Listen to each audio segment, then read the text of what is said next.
e hoje o desafio de falar e de conversar com você nessa noite sobre o tema A Mesa é o Lugar dos Filhos.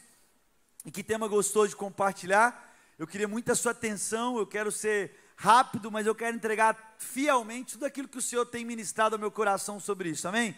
A gente conversou sobre, a gente acabou de cantar algo muito forte, né? Tu és por quem a minha alma esperou. Forte cantar isso, né? Se a gente canta isso com a alma nossa, se a gente canta isso no nosso espírito, isso é tão forte. Jesus, tu és por quem a minha alma esperou. Aquilo que antes era vazio, sem sentido, aquilo que o destino estava meio nublado, tu és por quem a minha alma esperou. É como C.S. Lewis um dia disse que se encontra em mim algo que nada nesse mundo pode satisfazer. A explicação mais provável é que nós não fomos criados para este mundo. E é isso mesmo que a gente crê. É num Deus da eternidade, que nos criou na eternidade, para a eternidade, mas um Deus, ao criar o universo, colocou em mim e em você a esperança de uma natureza que geme à espera que os filhos e filhas de Deus se revelem. Quanto mais a filiação no nosso Pai que está no céu é real na minha história, na sua história, mais esperança para a humanidade, mais a esperança para Blumenau, mais a esperança para Santa Catarina, Brasil e mundo. Essa é a nossa esperança. E pensar na mesa dos filhos, eu queria passar por algumas histórias na Bíblia. Histórias que você provavelmente já conhece, já ouviu sobre elas. E o meu intuito aqui não é vir nessa noite te ensinar acerca de nada, mas te lembrar de algumas coisas. E é importante a gente ser lembrado. O próprio apóstolo Paulo vai escrever em várias suas cartas, lembre-se. O apóstolo Pedro vai dizer em várias cartas que ele escreve, lembrem-se, não se esqueçam. Eu repito isso para que vocês não se esqueçam. Eu estou dizendo mais uma vez, repito, não se esqueça disso, não se esqueça daquilo. O apóstolo Paulo vai dizer que eu não me canso de ensinar acerca das mesmas coisas, porque isso não é cansativo para mim. Então eu não estou aqui, eu sei que essa comunidade, eu amo essa comunidade de verdade. Falei isso já, foi o coral mais lindo que eu já vi na minha vida. Foi aqui.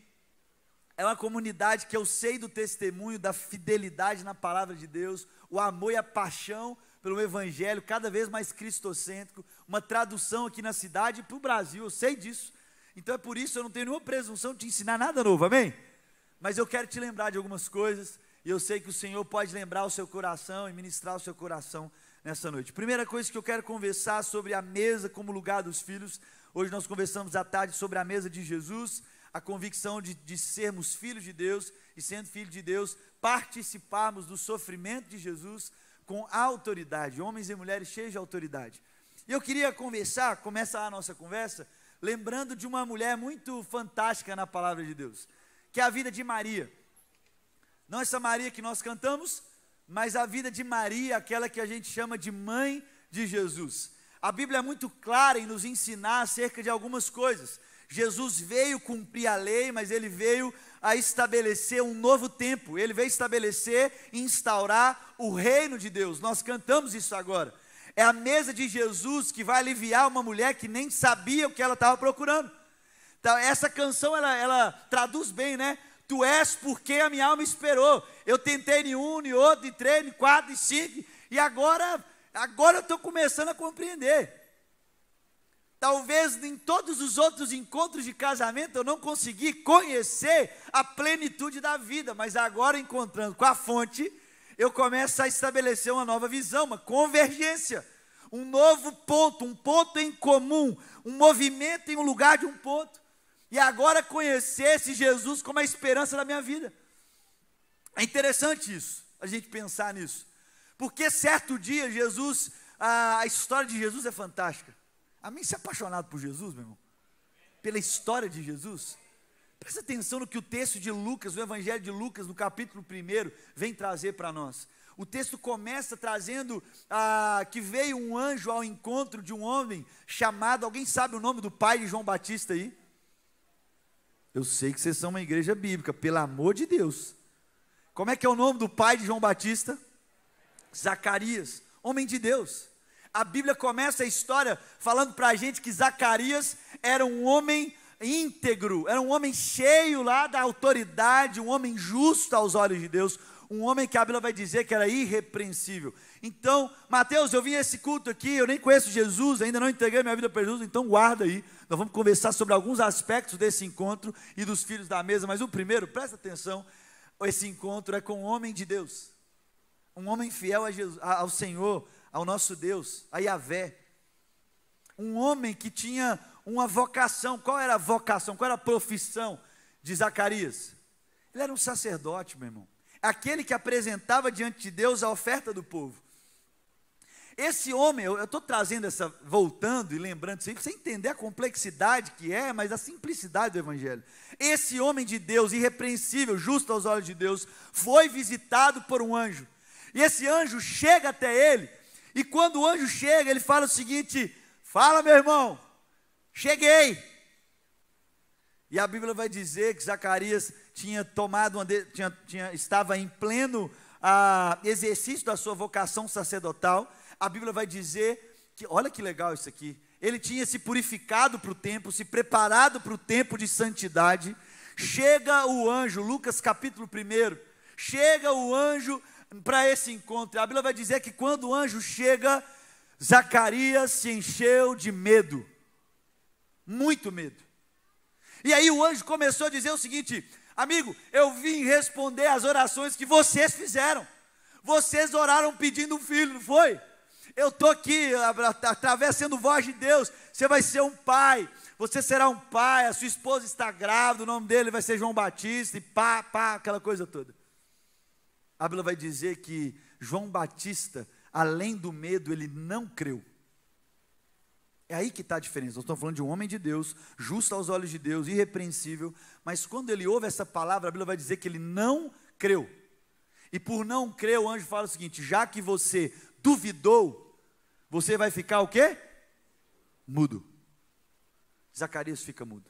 É interessante que o capítulo 1 de Lucas, ele traz a história desse homem, naquele tempo, na tradição, e na religião, e na cultura, um homem totalmente diferente da visão com a mulher. E aí um homem de Deus, justo aos olhos de Deus, ouve a voz, ouve uma direção, fica com medo, até aí tudo certo, mas ele não creu. E por não crer, o anjo falou o seguinte: você vai ficar mudo. A história continua e começa a contar quando esse anjo chega até Maria. E ele chega até uma virgem, uma jovem, virgem, noiva, então estava no processo ali de 1 ano de noivado. Essa era a cultura, você ficava ali noivo, 1 ano, se separado, se purificando, mas já era um relacionamento. Já era a construção de uma família, 1 ano, para depois se juntar a sua esposa, o seu esposo, serem uma só carne. Então não tinha nenhuma relação entre eles durante esse ano. E dentro desse ano, a Bíblia vai dizer que o anjo chega e fala: Maria, você será mãe de um filho, e começa a entregar. A Bíblia vai dizer que Maria se encheu de quê? Medo. Quem aí não teria medo, meu irmão? Se encheu de medo. Mas algo acontece nessa história e marca a nossa vida, porque a Bíblia vai dizer que a Maria olha para o anjo e fala: como isso se dará? Como vai acontecer esse negócio? Como é que vai acontecer esse mistério? E a Bíblia vai dizer que o anjo começa a explicar a Maria. Não, porque virá sobre você o Espírito. Alguma mulher aí, você acredita, ia fazer sentido essa explicação, pastora? Você é virgem, se guardando, purificando. Vem um anjo, fala que você vai ser filho. E aí você fala: mas como isso se dará?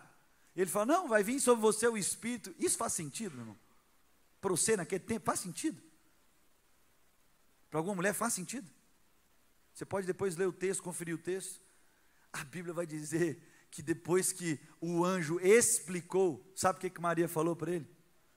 Ei, está aqui tua serva, eis-me aqui, eu sou a tua serva, faça comigo conforme, na forma, do jeitinho que o Senhor quiser.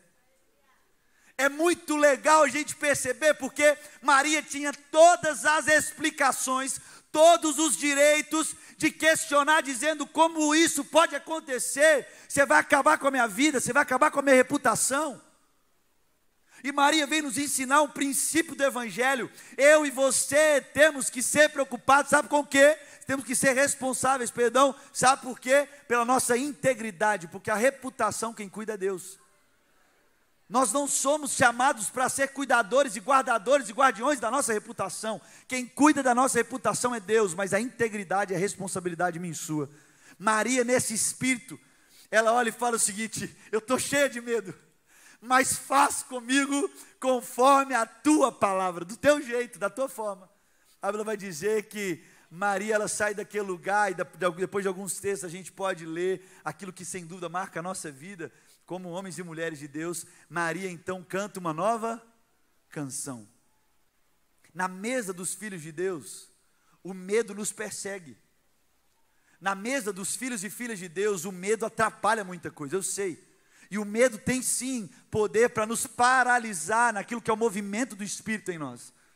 Mas tem algo que Deus não negocia comigo e com você. A gente pode até ter dúvidas.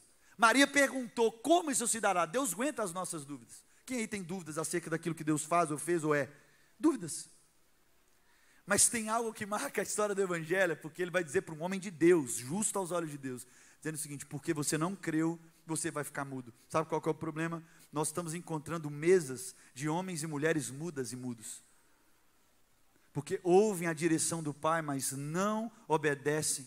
Ok que tem medo e está tudo certo, porque a Bíblia vai dizer que o verdadeiro amor lança fora o quê? Quase todo. É isso que fala a Bíblia? O verdadeiro amor lança fora algum tipo de, é isso que fala a Bíblia? O verdadeiro amor lança fora o quê? Todo o medo. E está tudo certo o medo, está tudo tranquilo, está bem resolvido. As suas dúvidas, tudo certo, eu tenho, beleza, tudo certo. Mas duvidar não, meu irmão. Porque duvidar da palavra que o Senhor liberou sobre nós é não crer nele. E não crendo nele, eu não entro no descanso do Senhor. É isso que o autor de Hebreus vai dizer: aquele que creu, entrou no descanso do Senhor. E há uma dificuldade nas nossas mesas hoje, porque nós não estamos cantando novas canções. Não há sobre a nossa boca um novo cântico, de um novo tempo. Uma sensibilidade de discernir um novo movimento.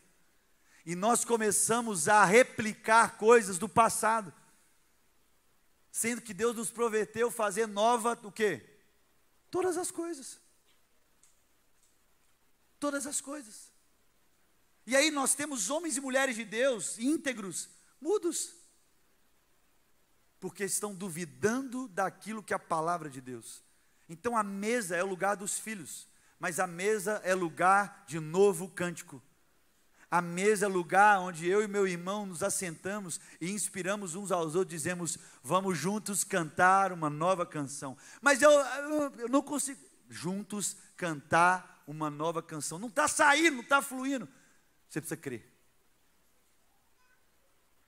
Você precisa crer. Nós estamos aí vendo, a gente estuda, a gente vê nos noticiários como o Brasil tem sido campeão na ansiedade. É ou não é? Ou eu estou exagerando? Quanto mais os gráficos mundiais, o Brasil liderando o gráfico de ansiedade. Isso é coisa de quê, meu irmão? É de escravo. Porque o filho sabe o pai que tem. E o filho que conhece o pai sabe que o pai tem poder e autoridade de entregar todas as coisas que o filho o quê? Precisa. É como nós voltamos lá, um parênteses aqui para a gente não esquecer, para a gente ir costurando a palavra de Deus. É aquela parábola que Jesus vai contar, as 3 parábolas lá, uma atrás da outra. Primeiro ele conta a história do bom pastor, que deixa as 99 para trás de uma. Não faz sentido essa história. Se um coach for te falar, ele fala: deixa um, fica com 99, você multiplica. É ou não é? A Bíblia vai dizer que o bom pastor, ele deixa as 99 atrás de uma, e quando pega uma, ele celebra, festa. A segunda é a mulher que perde a sua moeda. Podia simplesmente o quê? Para com essa mente de escassez. Você perdeu isso, mas em Deus você vai poder. Não, ela foi honrar aquilo que era um recurso. Ela procurou, achou e fez o quê? Uma festa. Na primeira história, se perde uma ovelha, o pastor vai atrás, celebração.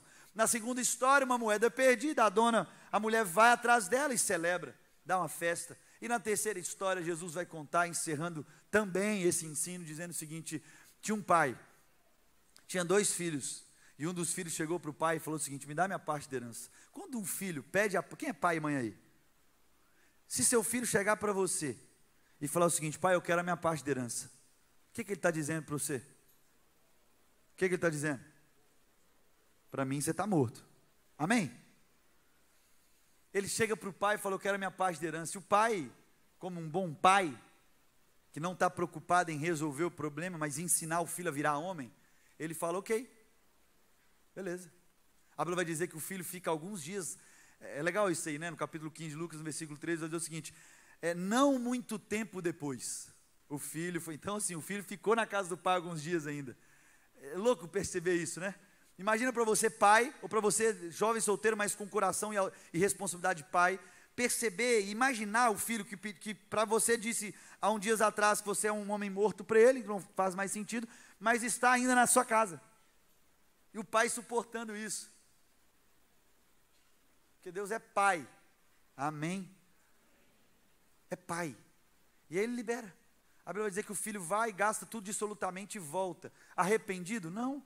Quem disse isso, que volta arrependido? Vai dizer o seguinte, que ele fala: cara, se até os funcionários do meu pai, os escravos, os servos do meu pai, comem melhor do que eu agora, deixa eu ir lá, vou chegar e falar: pai, perdão, pequei contra ti, e contra ti somente, eu não posso, você não pode nem me chamar, eu não tenho aonde ser chamado filho do Senhor, mas é o seguinte, me trata como um dos seus empregados, e eu vou ser melhor servido. E a Bíblia vai dizer que ele volta para a casa do pai. É interessante Jesus contar essa história depois de mais duas histórias parecidas, porque a primeira, a ovelha se perde, o pastor volta para buscar, celebra. Na segunda, a moeda perde e a mulher vai atrás da moeda e celebra. Mas a terceira história, às vezes a gente fica pensando nisso e fala: quem que era para ir atrás do perdido? E tem gente que pensa: é o pai. Não, porque senão o pai tinha ido, amém? Mas Jesus conta uma história de responsabilidade. Quem era para ter ido? O irmão mais velho. Por quê, Mateus? Porque o pai já tinha repartido a herança. Logo ele tinha repartido o quê? A responsabilidade. Interessante isso, porque o filho mais velho se exime da responsabilidade. O filho chega, o pai dá, e você conhece muito bem a história, não é o foco da nossa conversa aqui. Ele volta daquela festa, e aí vem o encontro. Vem o encontro do filho furioso, querendo conversar com seu pai, dizendo o seguinte: como assim? O senhor dá uma festa, esse teu filho pega a sua parte do seu dinheiro e vai gastar daquela forma, e eu tenho trabalhado como o senhor, como um escravo, e o senhor não deu nem um bezerrinho para matar com os meus amigos. E o pai olha para aquele filho, na presença de Deus, pai, vivendo ali na casa do pai, e olha e fala: meu filho, eu não sou seu escravo, você não é meu escravo, este teu irmão, ele não é o meu filho, assume quem ele é o seu irmão, estava perdido e foi encontrado. Por que eu estou dizendo isso? Porque muitos de nós, na mesa do Senhor, ainda sentamos com essa mente de escravo, achando que com o nosso trabalho, o nosso esforço, a nossa dedicação, nós estamos fazendo algo para ser reconhecidos como filhos de Deus. E não é essa a história que Jesus conta. Não é esse espírito que Jesus passa. Eu e você somos chamados a esse lugar, na filiação de um Deus que é Pai, de um Deus que olha para Jesus e fala: esse é o meu filho unigênito, mas que transforma o filho único em agora filho primogênito, primeiro de muitos irmãos. E isso dá esperança para mim e para você. Não pensar como escravo, mas encarar a vida como homens e mulheres que são filhos e filhas de Deus. E é isso que Maria vem também nos ensinar, dizendo o seguinte: você pode ter dúvidas, o que você não pode é o quê? O que você não pode? É duvidar. Quanto de nós, meu irmão, não temos duvidado das palavras que o Senhor já liberou sobre nós? Quanto de nós ainda estamos surdos, estamos insensíveis na palavra que Deus já liberou sobre a minha vida e sobre a sua vida? Na casa do Pai, na mesa do Pai, você pode sentar com medo, meu irmão, mas vai com medo mesmo.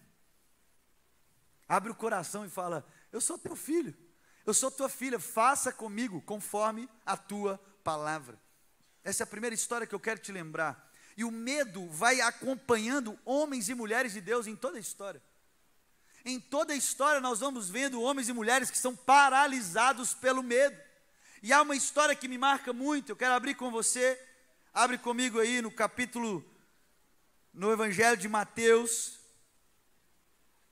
Evangelho de Mateus. Quero que você preste muita atenção nisso. No capítulo 8.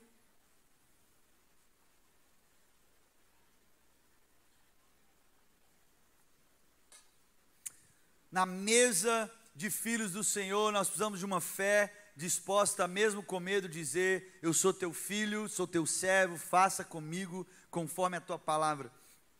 Mas na mesa de Jesus, na mesa dos filhos de Deus também, nós precisamos alinhar aquilo que nós chamamos, eu e você, de fé. Aquilo que nós calibramos a nossa fé com o nosso Pai. E a Bíblia conta a história que Jesus estava curando as pessoas, Jesus curava os leprosos, Jesus operava milagres, maravilhas, e o povo começava a ficar maluco. Eles queriam encontrar em Jesus, eles queriam tocar em Jesus. As pessoas tocavam em Jesus e eram curadas, e saía de Jesus virtude, coisa que nenhum médico conseguia resolver, apenas por causa de um toque, onde Jesus só percebeu porque saiu virtude dele. Jesus começava a operar grandes coisas. É interessante a gente perceber isso. E Jesus, com todas as coisas, Jesus ia ensinando os seus discípulos a um lugar de filho, não de escravo, nem escravo de Jesus mesmo. É por isso que a circuncisão é muito forte. Eu aprendi isso com o mestre, e eu nunca esqueço disso. Ele fala o seguinte, que a diferença da circuncisão e da castração, pastorzão, 3 centímetros. 3 centímetros. Na liderança, na vida da comunidade. Por isso que é muito tênue o negócio. Por causa de 3 centímetros. 3 centímetros. Você pode castrar uma pessoa ao invés de circuncidar. O que é a circuncisão, pastor? A circuncisão é a marca de dizer o seguinte: é filho, é da família. Mas vai ser pai. Vai ter responsabilidade. O que é a castração? Não consegue mais gerar. Quantos de nós, na nossa caminhada da mesa de Jesus, ao invés de circuncidar, nós temos castrado as pessoas? Castrado as pessoas. A todos os pastores aqui. Eu digo todos vocês, porque aqui estão os pastores da comunidade. Lá fora, em Blumenau, as nossas ovelhas, amém? Aqui é os encontros dos pastores da cidade. Quando vocês veem os pastores da nossa congregação aqui ensinando, é para que aquilo encarne no seu coração e você vai pastorear lá no Ministério Público, lá no seu escritório, lá na sua empresa, lá no seu colégio, na sua faculdade, amém? É ou não é? Esse é o nosso coração aqui como igreja? Esse aqui está os pastores da cidade. Eu quero que você entenda, cuidado, meu irmão, porque a linha de castrar para se tornar um escravo é bem pertinho para marcar como filho da família. Amém? Então, nessa construção, Jesus ia ensinando os seus discípulos a responsabilidade, a tornar os seus discípulos homens responsáveis, pais de processo. E a Bíblia vai dizer que Jesus estava ali caminhando, enfim, curando as pessoas, o poder de Jesus sobre a expulsão daqui, expulsa demônio, cura ali, liberta, aquela coisa toda. E é interessante, no capítulo 8, versículo 18, acompanha comigo. Quando Jesus viu a multidão ao seu redor, deu ordens para que atravessassem para o outro lado do mar. Então o mestre da lei aproximou-se e disse: Mestre, eu te seguirei por onde quer que fores. Jesus respondeu: As raposas têm suas tocas e as aves do céu têm seus ninhos, mas o Filho do Homem não tem onde repousar a cabeça. Outro discípulo lhe disse: Senhor, deixa-me ir primeiro sepultar meu pai. Mas Jesus lhe disse: Siga-me e deixe que os mortos sepultem os seus próprios mortos. Olha que legal isso aqui. Jesus com seus discípulos ensinando o evangelho acerca da boa notícia. Jesus começa pelo seu espírito identificar o espírito do seu irmão. Não só aquilo que se diz, mas o espírito com que se diz. Você concorda comigo? Tem coisas que a gente fala que Deus é pai, por exemplo. Deus é pai. Palavra forte. Amém? Deus é pai? Mas depende de que pai que você está falando. Eu tive a graça de ter um pai, meu pai é pastor também, lá em Timóteo, Minas Gerais. Homem de Deus, homem de honra, de muita honra. Meu pai, meu irmão, eu às vezes quando eu compartilho isso, já compartilhei isso com a minha mãe fala: para de falar esses negócios, pelo amor de Deus. Mas isso é real, eu preciso compartilhar minha intimidade, repartir o pão da vida aqui com vocês. Meu pai, quando eu olho para o meu pai, eu lembro até hoje, eu com 12 anos, 11 anos, tem criança de 11 anos, quantos anos tem seu filho, pastorzão? 10 anos, eu tinha 10 aí, 9, 10, 11 anos, eu tomava banho com meu pai. Meu pai me ensinava a lavar minhas partes íntimas. Tomava banho com ele. Ele me ensinava os processos. Mas está velhinho demais. Não, me ensinava eu lembro disso. Então, quando eu penso em pai, eu penso em intimidade. Então, para mim não é difícil entender que o nosso Pai é um Deus de quê? De intimidade.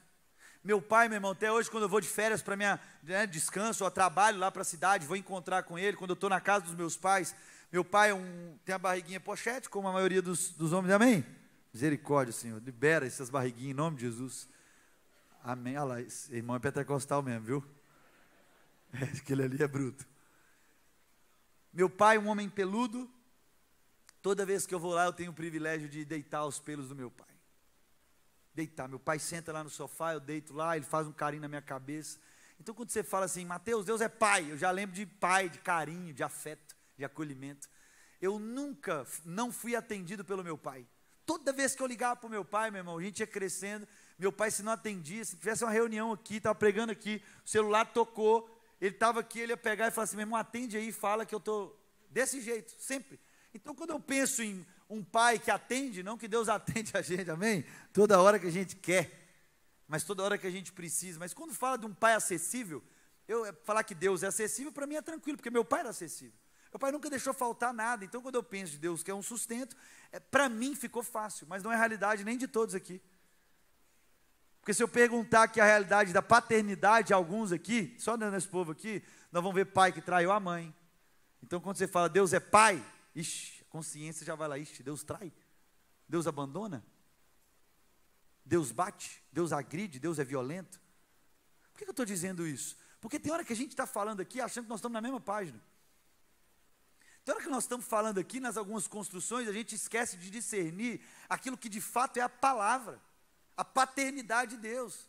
Quando a gente está falando aqui de fé, de crer, de entrar no descanso, parece que fica meio assim. Tem hora que a gente está falando, vamos ser filhos, você fala, mas eu sou filho do meu pai, mas eu sou um escravo do meu pai, então, se filho, eu sou escravo na minha casa e sou filho, logo de Deus eu posso ser um escravo. Não, meu irmão.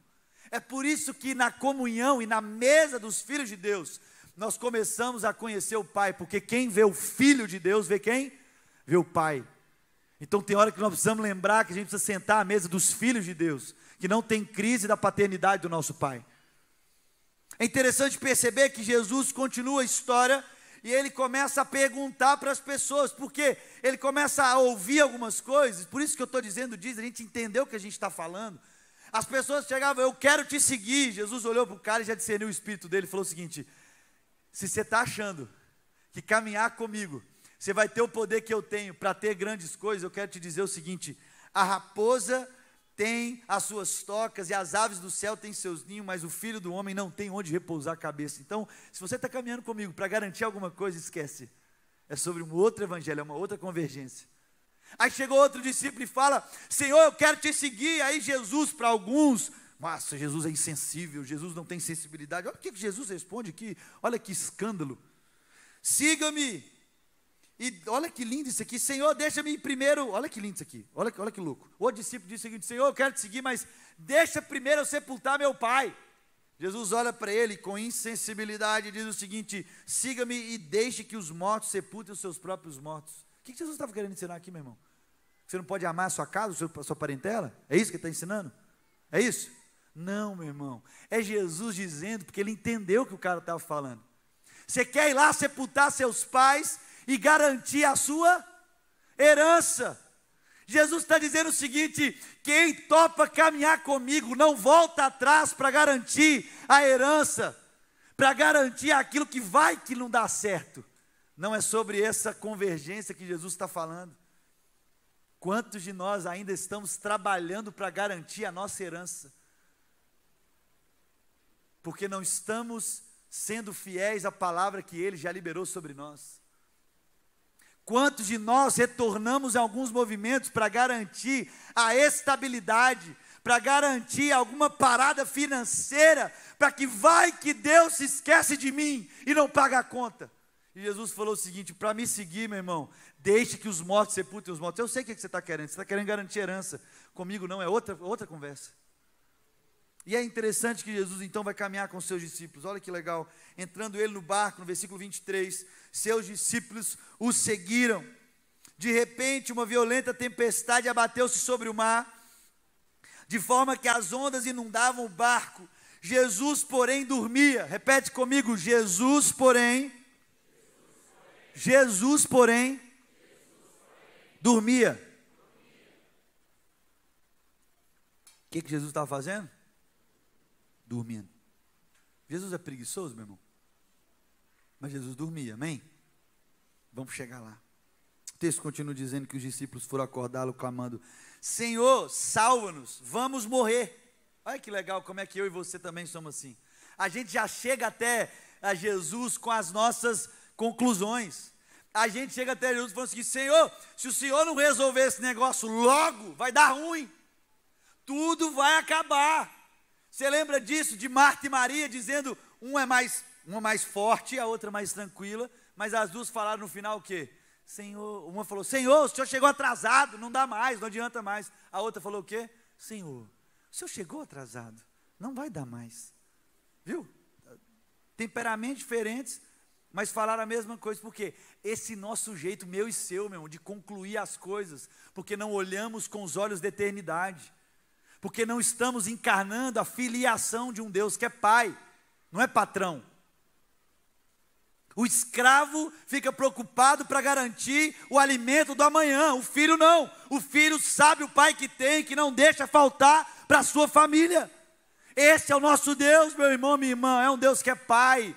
E a Bíblia vai dizer que Jesus ouve essa voz dos seus discípulos dizendo: vão morrer? Então nós vamos morrer aqui. E há sobre o texto, lá no versículo 18, só para você lembrar, quando Jesus viu a multidão ao seu redor, deu ordens para que atravessassem para o outro lado do mar. Presta atenção, Jesus já tinha dado uma palavra. A gente tem muita dificuldade, meu irmão, de crer na palavra que Jesus já liberou sobre nós. Se Jesus tinha falado que nós vamos atravessar, por que os discípulos concluíram que nós íamos morrer? Jesus é homem para mentir? Mas não parece às vezes? Que tem coisa que ele falou com você, tem falado com você lá no seu pequeno grupo, aqui na comunidade, na celebração da comunidade, da nossa família, e você não crê. E você ainda achando, não vai dar certo, agora acabou tudo, concluindo coisas que Jesus não falou para você. O texto continua dizendo, acompanha comigo, olha que lindo esse negócio, versículo 26, ele perguntou: por que vocês estão com tanto medo, homens de pequena fé? Então ele se levantou e repreendeu os ventos e o mar, e fez-se completa bonança. Os homens ficaram perplexos e perguntaram: quem é esse que até o vento e o mar lhe obedecem? Você acha que Jesus ficou feliz? Você acha que isso aqui amaciou o ego de Jesus? Você acha que Jesus tinha crise de identidade e precisava ouvir dos seus discípulos: quem é esse que até o vento e o mar se obedecem? Você acha que Jesus precisava disso? Não, meu irmão. Jesus quer ensinar também, através desse texto, dessa palavra, que a fé que Ele quer ensinar para mim e para você, não é a fé que acalma a tempestade, mas é uma fé que consegue descansar em meio ao caos. A fé que Jesus quer gerar no meu coração e no seu coração como filho de Deus, é descansar em meio ao caos. É onde tudo parece, as circunstâncias parecem que não vai dar. Em Jesus, no Pai, no centro da vontade do Pai, eu e você conseguimos o quê? Dormir. Sabe qual que é o nosso problema, meu irmão? Na mentalidade de escravo, a preocupação de algo ou de alguém não nos deixa o quê? Dormir. Ansiosos, escravos. Escravos porque o Senhor prometeu que aos seus filhos Ele dá enquanto o quê? Enquanto dormem. Escravos por não serem sensíveis àquilo que é a palavra do Pai. Volta comigo aqui na história, presta atenção, vamos avançar um pouco a história aqui. Você lembra daquela cena em Jesus no Getsemane, todo Jesus orando ali? Amém? Ele levou alguns dos seus amigos, dos discípulos mais próximos. O que ele fala para os caras? Eu vou ali orar. E vocês ficam o quê? O que Jesus orienta para eles? Ficam aqui na brecha, orando, acordados. É ou não é? Aí Jesus vai, ora e volta, eles estavam o quê? Dormindo. Jesus fala de novo: gente, vocês não estão entendendo. É tempo de ficar o quê? Acordado. Eu vou. Jesus ficava mais 1 hora orando. Voltou, eles estavam o quê? Dormindo. Isso aqui é eu e você, meu irmão. As circunstâncias têm ditado o nosso movimento, mas que não é o movimento que o Eterno soprou para nós. Quando Jesus manda eles ficarem acordados, eles estão o quê? Dormindo. Quando Jesus está dormindo, eles estão o quê? Desesperados, com medo de morrer. Talvez eu e você precisamos olhar para o nosso irmão mais velho e ser sensíveis de discernir: Senhor, talvez o caos que eu estou enfrentando, a circunstância difícil, a tempestade, o vento que eu estou enfrentando, é para eu aprender com o Senhor uma fé que sabe descansar, uma fé que consegue dormir em meio ao caos. Porque, meu irmão, nós precisamos fazer aquilo que Jesus fazia. Naquele momento você não tinha que estar desesperado pela tempestade. Se Jesus está dormindo, você tinha que arreda para o lado aí que eu vou dormir com você. Se você está dormindo, eu quero dormir com você. Mas nós não estamos sensíveis à voz do Pai. Nós não estamos sensíveis ao movimento do Filho. Porque a mente escrava nos aprisiona.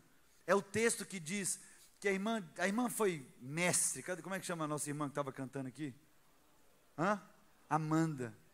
Que palavra, Amanda, é isso. Esse é o coração. Esse é o coração. De gente que não pensa pelo lucro. De gente que não pensa a profissão por aquilo que vai conquistar. Mas alguém sensível em discernir: Senhor, quem o Senhor quer que eu seja? Cadê os professores? Cadê as assistentes sociais? Os assistentes sociais? Estamos lá desenvolvendo algumas coisas lá na empresa em Goiânia. E uma das coisas que nós estamos desenvolvendo e estamos encontrando, pastorzão, sabe o que é?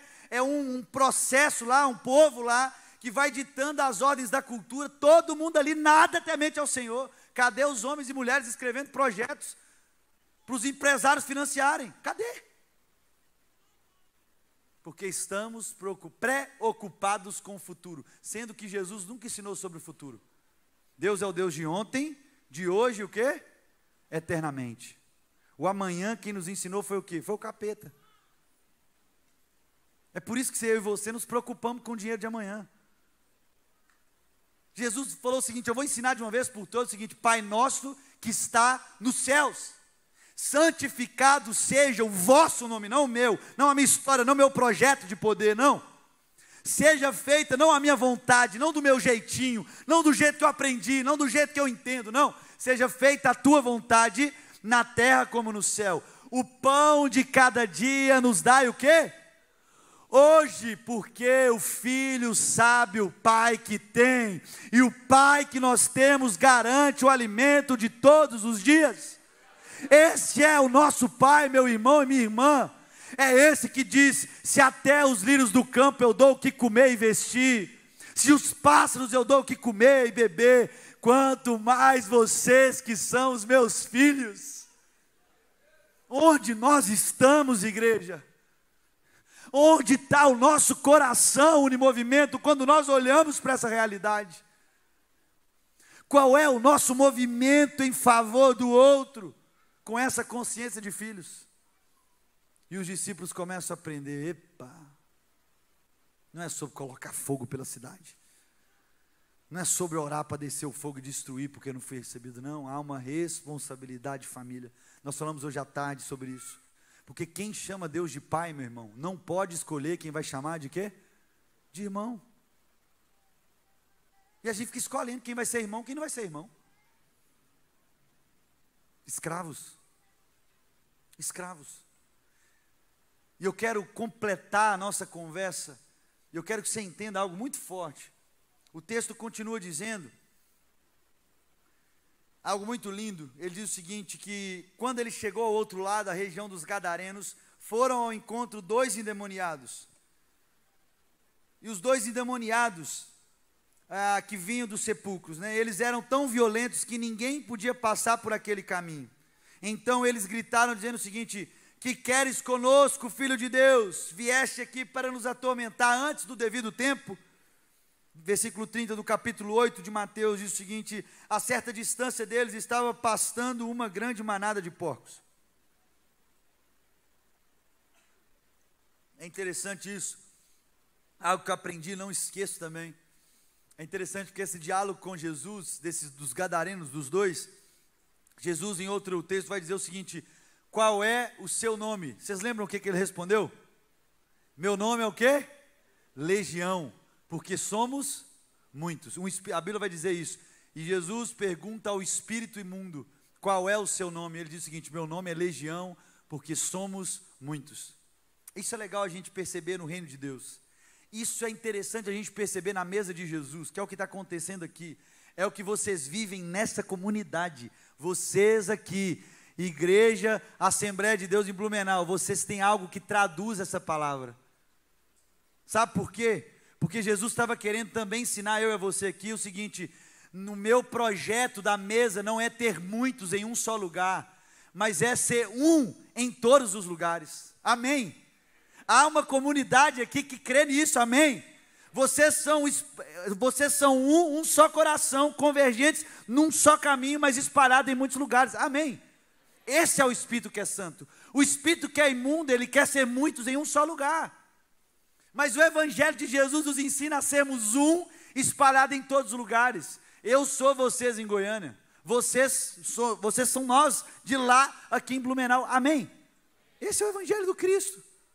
E aí Jesus continua a conversa dizendo o seguinte: ele expulsa, os caras falam: então, você que você vai expulsar a gente, expulsa a gente pelos porquinhos que está aí na manada. Jesus fala: então vá. E aí, você sabe muito bem dessa história, os porcos são consumidos e eles são jogados no precipício abaixo e morrem. A Bíblia continua a história dizendo que os caras chegam para a cidade, e eu fico lendo essa história rindo, porque é interessante. A Bíblia vai dizer que o lugar estava perigoso, amém? O cara era violento.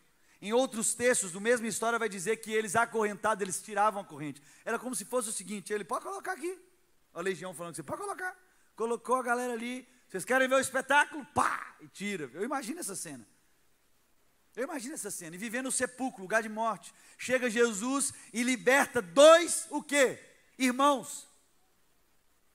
Para prestar atenção nisso. Para de achar como escravo que os problemas da sua vida e o caos e as tempestades e os ventos fortes da sua história é para te prejudicar, meu irmão. Não! Tem hora que a gente tem que ser sensível, porque as grandes tempestades da minha vida e da sua vida talvez está nos apontando para um movimento em favor do nosso irmão. Tempestades da sua história, seja na saúde, financeira, relacional, Deus ajudando e soprando para que vocês encontrem um irmão para libertar. E para isso você tem que ter a autoridade de uma fé que sabe descansar em meio ao caos. Jesus ali, ele recebe, olha que legal isso aqui. Jesus resolve um problema social, as crianças podiam correr, os namorados podiam passar por lá, resolvido, uma ilha. A Bíblia vai dizer que as pessoas que estavam ali vão para a cidade e chamam todo mundo. Eu fico imaginando, vai celebrar Jesus. É dia de celebrar o Filho de Deus, o libertador. E o texto diz o seguinte, olha que sério isso. Os que cuidavam dos porcos fugiram e foram à cidade e contaram tudo, inclusive o que aconteceu aos endemoniados. Viu como é que a gente desumaniza o nosso irmão? Inclusive os irmãos. Foi contar outra coisa, coisificou a parada. E o texto continua dizendo o seguinte: toda a cidade saiu ao encontro de Jesus, e quando viram, suplicaram-lhe que saísse do território deles. Jesus foi expulso. Sabe por quê? Porque tem hora que eu e você suportamos até os endemoniados do nosso lado. E falamos: Senhor, pode fazer o que o Senhor quiser, só não toca nos meus bens. Só não mata a manada de porco. E como escravos começamos a olhar as coisas com outro valor, e não colocamos o valor nas pessoas, mas nas coisas. E esse soco do evangelho em nós fala o seguinte: onde está o seu valor? Será que você está disposto a perder os seus bens em favor do seu irmão? Será que você está disposto a perder os seus bens em favor da libertação de dois irmãos? Aquele povo disse: não, você pode fazer o que você quiser aqui, menos tocar nos nossos bens. Está fora da cidade, está expulso da cidade. Qual que é o tipo de discípulo que você é, meu irmão? O tipo de discípulo que quer ter o poder de Jesus para ter as coisas que nem Jesus queria. E ele tem que olhar para você e falar assim, você está achando que é esse lado aí, você quer ter a casa, ter isso, ter isso. Não tem nada errado ter casa, amém, meu irmão? Não é isso que eu estou dizendo. Eu estou dizendo do coração, que olha para aquilo que o Senhor pode nos oferecer, e o poder do Espírito em nós, e fala, através disso aí eu vou conquistar. Jesus fala o seguinte, você está no caminho errado. Não é essa convergência. Talvez você está ainda achando que o Senhor vai garantir os seus direitos. Talvez você quer trabalhar com a sua força, ou garantir a sua herança, para que vai que um dia falta. Eu quero dizer para você, não é essa convergência que o Senhor está te chamando. Talvez você é um discípulo que caminha com Jesus. E no meio da tempestade, o seu primeiro grito é, nós vamos morrer. Eu quero te dizer, não é essa fé que Ele quer te ensinar. Jesus quer te ensinar, meu irmão, a ter uma fé que diz o seguinte, Senhor, não estou entendendo nada, mas eis-me aqui a tua serva, faça comigo conforme a tua palavra. Jesus quer te ensinar, meu irmão, que a fé que Ele quer gerar em você é uma fé que aprende a descansar em meio ao caos, a dormir, como filho, e a se movimentar em favor do seu irmão. Talvez Deus tenha te chamado nesse tempo para um tempo de movimento. Você está achando que Deus está bagunçando a coisa? É verdade. Deus quer te movimentar por causa do seu projeto? Não. Para encontrar um irmão. Onde que eu vou encontrar meu irmão, Mateus? Na mesa. Essa é a mesa dos filhos. Até os filhos que não sabem que são filhos, a mesa que se movimenta em favor da libertação dos filhos de Deus. Qual tem sido o seu movimento e o meu movimento, meu irmão e minha irmã? Qual tem sido? E eu quero encerrar contando uma história de um homem que marca a minha história, marca a minha vida, e não tem como a gente não passar por ele. A Bíblia vai falar, abre comigo no capítulo 21 do Evangelho de João. Capítulo João não tem jeito, né, meu irmão? Complica, né? Esse capítulo ainda não existe. É interessante, né, como medo, obrigado, meu irmão, como medo paralisa a gente, como medo nos tira da comunhão do Espírito. Então, o Deus que é o nosso Pai, um Pai de amor, entregou o seu Filho, que é a graça, representa a graça salvífica, nos salvou para onde? Nos salvou para a comunhão. Então, é o Deus Pai de amor, o Filho da graça e o Espírito do quê? Da comunhão. Vou falar de novo. Deus é Pai, o nosso Pai nos amou, então Deus de amor nos deu Filho, Filho da graça, que liberou a graça sobre nós, nos salvou para quê? Para comunhão. O Espírito Santo gerando em nós a comunhão. Então nós somos salvos para a comunhão, porque na comunhão dos irmãos o Pai é revelado, amém? É por isso que no partir do pão que os olhos são abertos, porque é na mesa, no lugar da comunhão. Esse lugar da comunhão nos aponta um lugar. Para esse lugar, eu e você não podemos ter medo. Eu e você não podemos ser paralisados pelo medo. E talvez os medos que você tem enfrentado na sua vida e nos seus dias, tem freado aquilo que o Senhor quer realizar em você e através de você. Talvez, meu irmão, o seu medo de repartir o coração à mesa, tem te privado de viver aquilo que o Senhor tem construído na história. Quantos irmãos e irmãs se poupam? Tem gente, pastor, que poupa o coração. Fala, não, amigo a gente não tem não. Amigo é só família. Família. Não, meu irmão, quem te ensinou isso? Quem te ensinou isso? O medo de ser exposto. O medo da reputação. O medo nos freando daquilo que o Senhor quer fazer em nós. Tem coisa, meu irmão, em tudo na sua vida, que se você for andar sozinho, você pode ser bom o suficiente, mas não vai dar bom. Tem coisas que você está fazendo que é certo, mas sozinho não vai dar bom. Negócios que você está fazendo sozinho não vai dar bom. Por quê? Porque isso não é o Espírito que é santo, da comunhão. O seu casamento, você acha que você vai blindar seu casamento? Casamento blindar de quem? Do pecado? Blinda. Na santidade blinda, mas dos irmãos, meu irmão, você tem que estar na comunhão. Ninguém aqui é bom o suficiente para o casamento estar rodando na alta sozinho, não, meu irmão. Ou tem algum super-herói aqui? Uma super-heroína? O Espírito da comunhão, o seu namoro.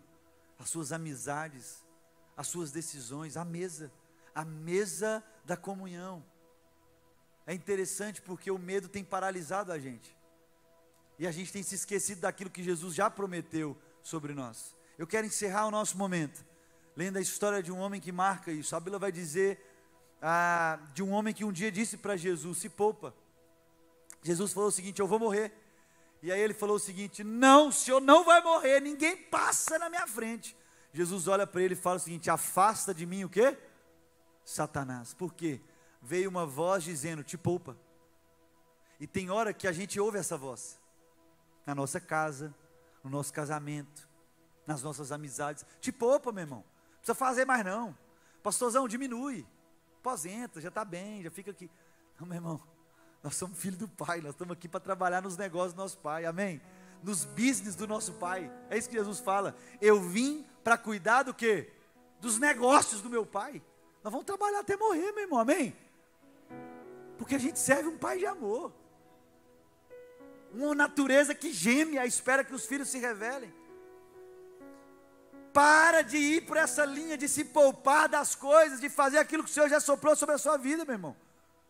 Não é esse o caminho. E a Bíblia vai dizer que Jesus chega um dia e chama esse homem lá atrás. A Bíblia vai dizer, ali em Lucas capítulo 5, vai relatar essa cena para nós. Jesus está ali pregando para a multidão, o povo ouvindo a palavra. A Bíblia vai dizer que Pedro passou a madrugada inteira e não pegou o quê? Nada de peixe. E ele era pescador bom.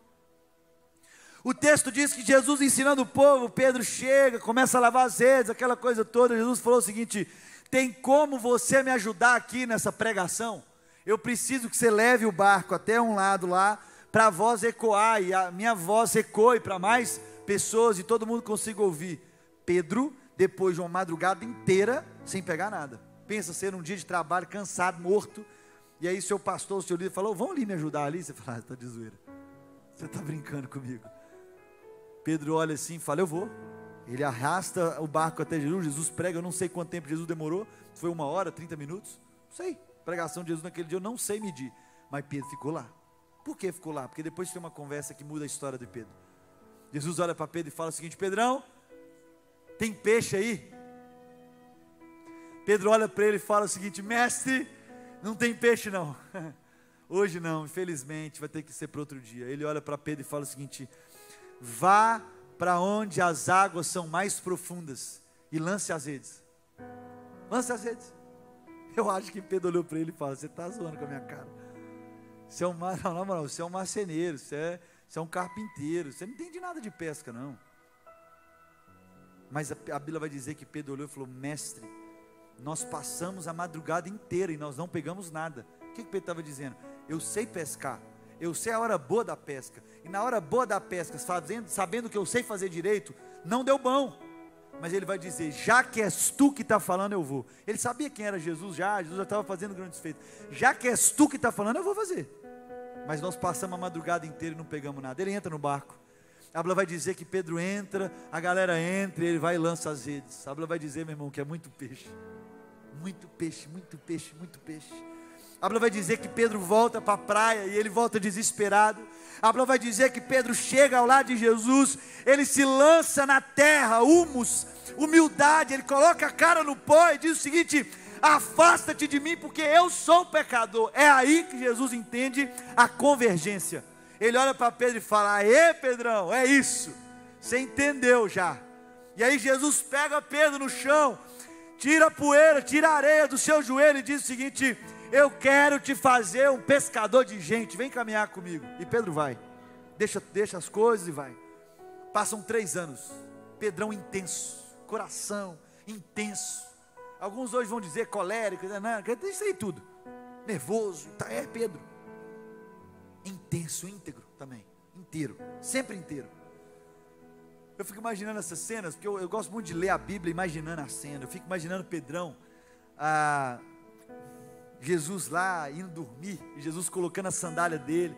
Eu fico imaginando Pedro sendo o último. pegando a sandália dele, colocando do lado da sandália de Jesus. Eu fico imaginando, meu irmão, eu sei que não tinha escova de dente, mas viaja comigo aqui. Eu fico imaginando Jesus escovando o dente, Pedro atento, saber qual era a escova de Jesus. Jesus indo embora, Pedrão amava tanto Jesus, pegava a escovinha dele, escovava depois, falava, escova de Jesus, meu amigo. Eu fico imaginando, mas não tem escova naquela época não, amém? Mas viaja comigo aqui, amigo de Jesus, homem apaixonado. Só que pensar que ele deixava a esposa, meu irmão, para seguir Jesus, meu Deus, eu amo minha esposa demais, meu irmão. Eu imagino o coração de Pedro. Aí o mestre, que ele tinha entregado tudo, que ensinou para ele que a vida não é sobre a expectativa do que precisa fazer para ser. Jesus estava ensinando os seus discípulos a entenderem quem eles eram em Deus Pai. Jesus estava pegando um Pedro órfão, de uma paternidade, apresentando o Pai para ele. Porque se ele viu o filho, ele viu o Pai. E aí Pedro começa a se entender em Deus. E aí o tempo passa, e aí chega a hora de Jesus se despedir, e Pedro fala, ninguém passa na sua frente. E Jesus então se encontra com Pedro, olha que lindo isso aqui, fala, afasta de mim Satanás, e Pedro, meu Deus, não entende nada, como assim, me chamando de diabo? E o tempo passa, e Jesus chega o dia que ele não foi pego, Jesus não foi pego, Jesus se entregou, amém? Chega o dia dele se entregar, e chega Malco, e vai pegar talvez com carinho, porque Jesus não se opôs. Pedro pega a espada e corta a orelha. Jesus pega a orelha de Malco, coloca na orelha e fala, Pedrão, pelo amor de Deus, você não entendeu. Ele amava Jesus, meu irmão. A Bíblia vai dizer que Jesus morre, Pedro não consegue, e as pessoas falavam, você que caminhava com ele. Ele falou, não sou eu não. Não é você sim, o jeito que você fala é igual a ele. Sabe quando você tem um amigo, um grande amigo, que você fala até igual a ele? Você tem um pai, quantas vezes já ouvi isso? Nossa, você prega igual ao seu pai, você fala, sabe, é isso. Aquela admiração, era Pedro com Jesus, meu irmão. Era Pedrão e Jesus, era o coração alinhado. A Bíblia vai dizer que Jesus vai e ressuscita, graças a Deus. E quando ele ressuscita, chega no Evangelho de João 21, compartilhar essa realidade. A circunstância era a mesma. Pedro volta a pescar, desanimado, voltando atrás dos direitos, voltando a fazer aquilo que o seu braço conseguia fazer, com medo agora daquilo que ele entendia como futuro. Mas Jesus volta para a cena, Jesus não abandona os seus discípulos, ele volta para a cena, e quando ele volta para a cena, a madrugada inteira eles não pegaram nada. Está ficando boa a história, está parecido com aquela história, é o mesmo mar. Jesus então está na beira da praia, e ele grita dizendo o seguinte, tem peixe aí. E a Bíblia vai dizer que os discípulos olham, não reconhecem quem é e falam, hoje não, volta amanhã.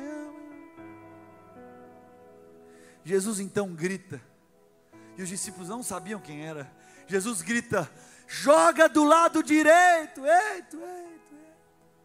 E a Bíblia vai dizer que os amigos de Jesus tinham aprendido um fundamento na mesa. Sabe o que é? A humildade. No primeiro encontro, Pedro olha para Jesus e fala, já que és tu que está falando, eu vou. Agora nesse segundo encontro não. Ele não sabia se era uma mulher, se era um jovem, se era um adulto, se era um padeiro, se era um ferreiro. Eles só ouviram uma voz, e como homens obedientes agora ouvindo, eles lançaram para o lado direito do barco. E quando lançam do lado direito do barco, muito peixe. Dessa vez Pedro não espera. A Bíblia vai dizer que João cutuca ele e fala, é o mestre, é o nosso amigo, é o mestre, não tem outro. A Bíblia vai dizer que ele veste as suas vestes, e ele veio desesperado atrás de Jesus. Quem aí gosta de praia? Sabe quando você está na beira da praia, se você não sabe se você anda ou se você nada, porque está pesado, sabe? Eu imagino essa cena, Pedrão com a roupa pesada, ele não sabia se nadava no raso ou se andava porque estava pesado, mas ele corre desesperadamente. Há uma cena aqui que eu quero entregar para você, em nome de Jesus, versículo 9 do Evangelho de João, capítulo 21, diz o seguinte, quando desembarcaram, viram ali uma fogueira, peixe sobre brasas e um pouco de pão. Uma fogueira, peixe sobre brasas e um pouco de pão. Eu quero te perguntar primeiro, de onde Jesus tira esse peixe, se naquela região a madrugada inteira não pegou nada? Por que a fogueira, o peixe sobre brasa e um pouco de pão? Sabe para quê, meu irmão? Sabe para que une movimento? porque o Deus que nos chama para a mesa dele, é o Deus que nos chamou para entregar tudo, é o Deus que irá sustentar até o final, porque o Deus que chama é o Deus que nos sustenta, é o Deus que está na beira da praia com fogueira, peixe sob brasa e um pouco de pão, para te lembrar, foi eu que te chamei, você não é meu escravo, você é meu filho. É Deus Pai dizendo, você não é o meu escravo, você é minha filha, eu sou seu pai, é eu que pago a conta, é eu que resolvo o que vai e o que não vai, mesmo com a sua expertise, com aquilo que você sabe fazer, é eu que lanço o peixe ou não, ou mata para peixe, não, mata para o pai manda ou não manda, amém meu irmão, quem que sustenta você lá minha irmã? É o pai. Quem que sustenta a sua casa, meu irmão? É o pai. Quem que sustenta essa igreja, pastorzão? É o pai, não é o seu dinheiro, não é o seu esforço, é o nosso pai. O nosso pai ocupado em cuidar da sua família, ele nunca fica preocupado, porque no nosso pai não nos ensina a sermos ansiosas e ansiosos. Eu quero orar pela sua vida, meu irmão, para que saia de você essa mente escrava, de gente ansiosa, preocupada pelo amanhã. Os filhos não se preocupam com aquilo que vai comer ou vestir. Os filhos estão sensíveis na palavra do pai que diz, atravessa do outro lado. O filho crê na palavra do Deus que um dia disse para você, você lançou tudo, jogou tudo, para de voltar, queima as carroças, queima os bois, faz churrasco para o povo e dá, igual Eliseu. Mas não volta a fazer o que você fazia, porque eu sou um pai de amor, não sou um patrão bom ou ruim. Na mesa dos filhos, meu irmão, a gente precisa entender quem é o nosso pai. É isso que eu queria que você saísse dessa noite aqui.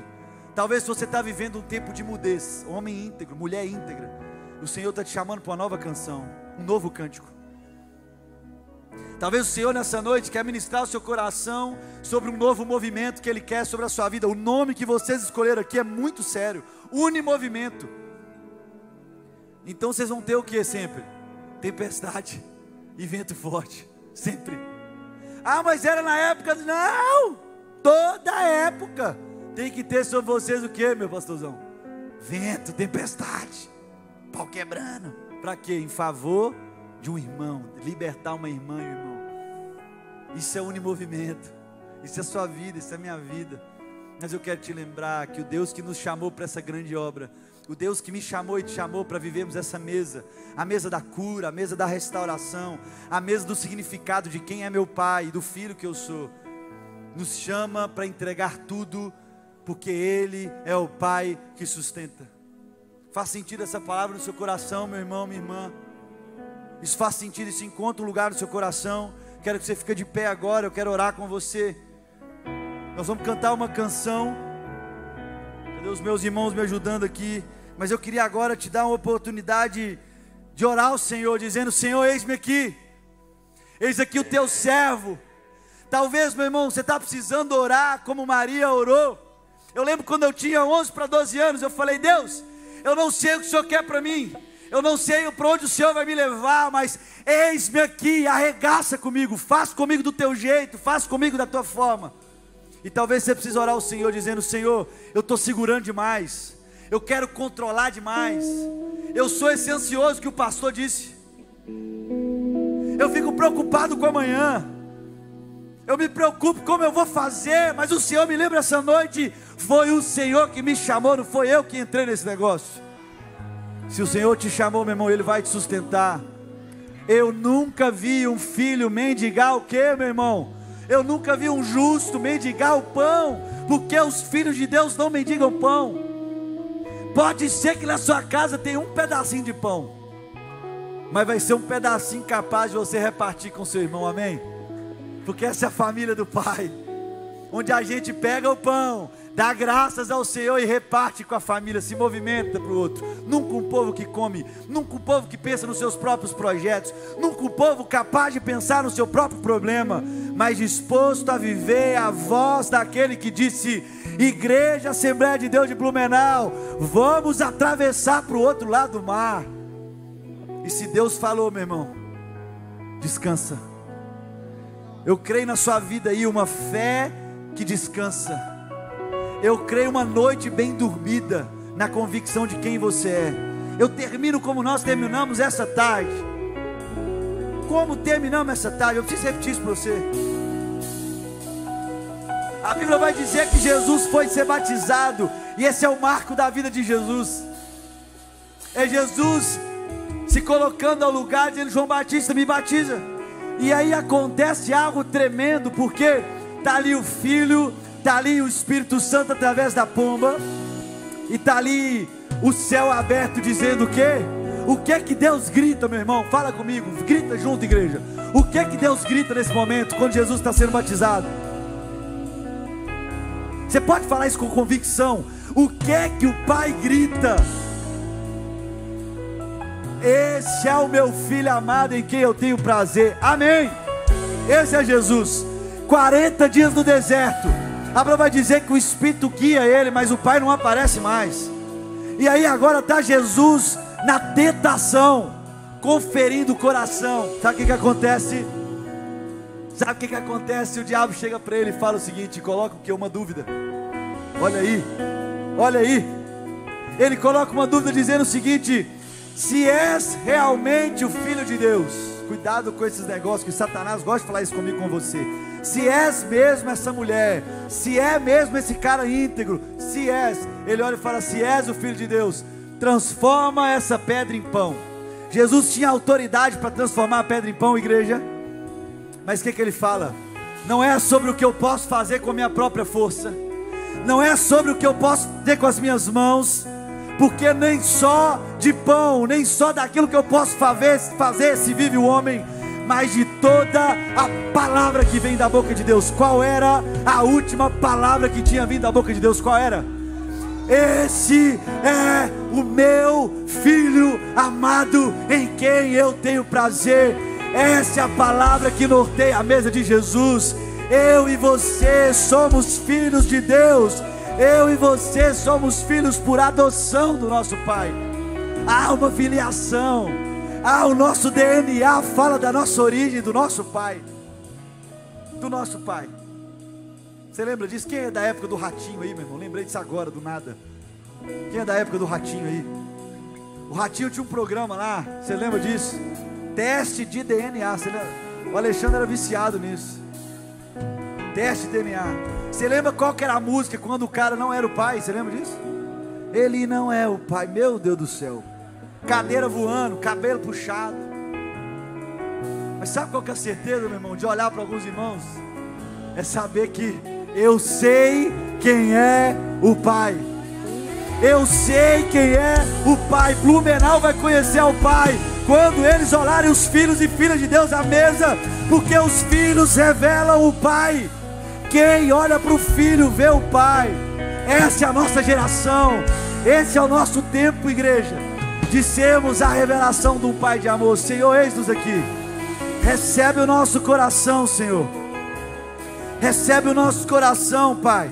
Nós queremos estar nesse lugar, aos teus pés, mas à mesa do Senhor.